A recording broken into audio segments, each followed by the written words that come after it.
Zoom ਥੋੜੀ ਜਿਹੀ ਨੇੜੇ ਕਰਕੇ ਬਣਾ ਨਾਲੇ ਬਸ।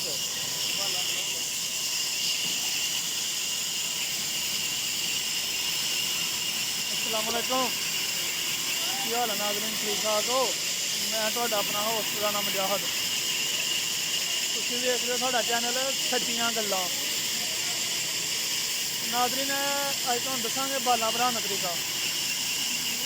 ये आ रहा चल रहा, ये बाला बना रहे हैं जी। ये देखो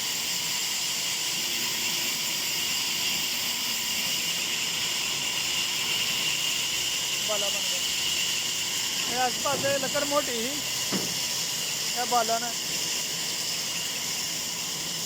लकड़ मोटी। तो इस पास जो फटे तीरे जा रहे हैं मोटी लकड़ के, लकड़ के फिर बाले बननगे। ये अदर तीरे ने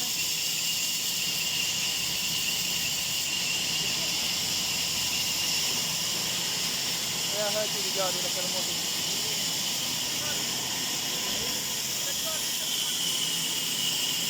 यह मोटी लकड़ी है, अदर चीज जा रही है।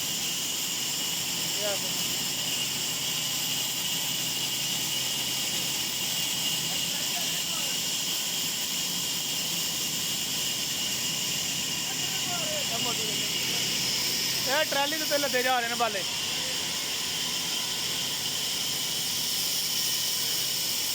ये मेरा छोटा भरा है, लदी जाता है बाले। यह मोटी लकड़ है, यह वाली